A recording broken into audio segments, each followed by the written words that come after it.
Hello guys, in this video we are going to understand what is password authentication method.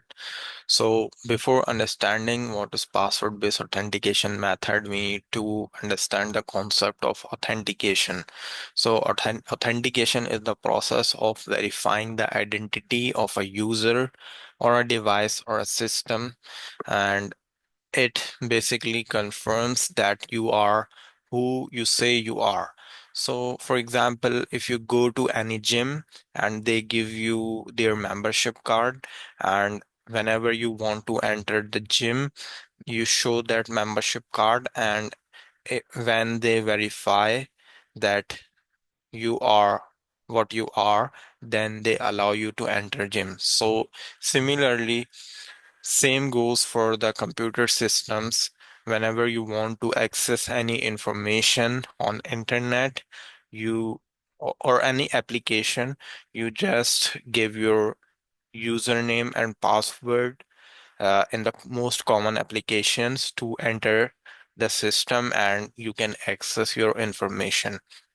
For example, in the picture that is on the screen, there is a login screen. So whenever you put your username and password and then you submit or click the login button, it takes you to your uh, dashboard or your profile where you can access your information. For example, your profile picture, your email ID, your profile ID, your uh, any other eh, posts. For example, if it is a social media account, you can see your posts.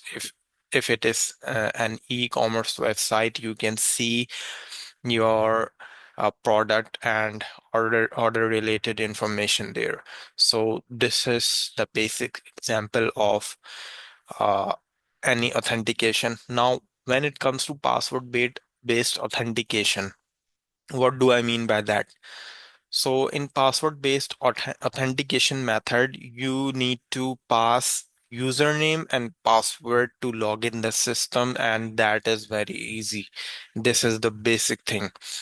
I'm not talking about API-based authentication method or MFA or OTP-based authentication method or OAuth-based authentication method that we will talk about later. But in this video, we are going to see particularly username and password to enter the system. Now, whatever you do with the UI, you can achieve this through programming because we are doing it for our data engineering purposes or for any other application related purposes.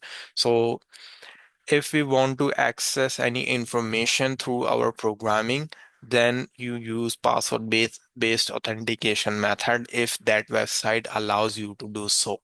So let's start. I will see you an example with a Postman first. So it is a UI based application that you can use to see your uh, requests and different information related to APIs. So for example, I have this website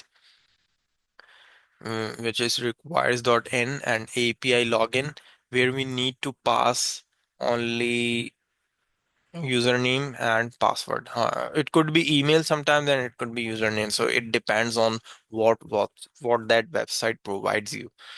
So I have selected post request from here and I have put this request URL here, and we need to submit some body, and for that I go to body option and then I selected the row, and where we can select different types of formats that we can pass as our JSON or text or JavaScript or whatever. So I have selected JSON and I am passing that JSON object here, and the key is email and the value is this email, and pass in password I am passing this value.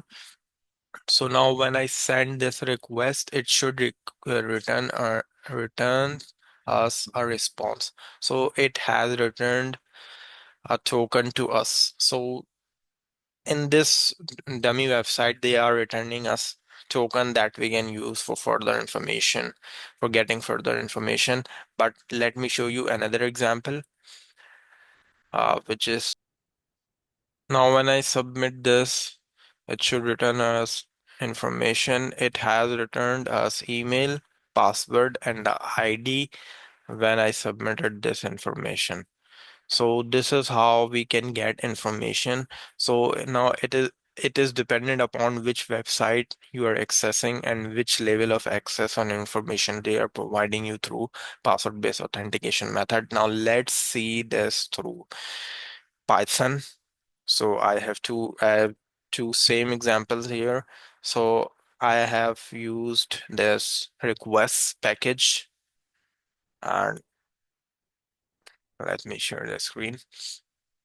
So we need to import this requests library. If you haven't installed in your system, then you can simply type pip install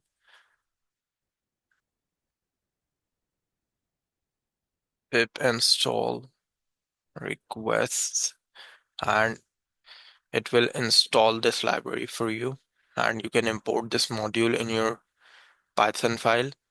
Now, after that, we need to define the request URL, which is this in our case, and you can name this with any variable value for this dictionary, but or basically when you use double quotes, it's a JSON format, and when you use single quotes, it becomes Python dictionary. So we are using JSON here, and the standard name is payload. So I've used the same naming convention payload, and I have defined email and password as the key value pair here for JSON, and then we are storing the response of this request.post method that we used in the Postman, as you can see, and we pass URL here, and in the JSON we pass this payload.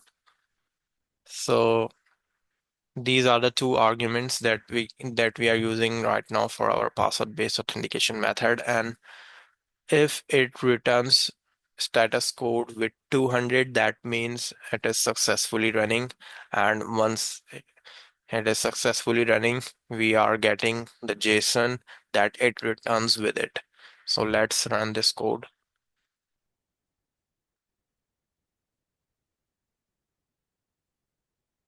Yes, it has returned us 200 and a token with it.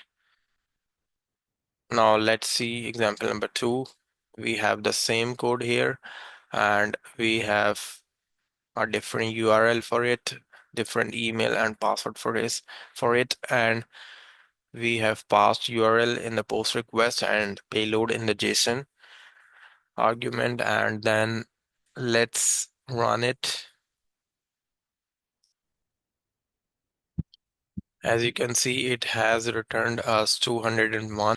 So this will print your status code, and this is the JSON information we are getting here.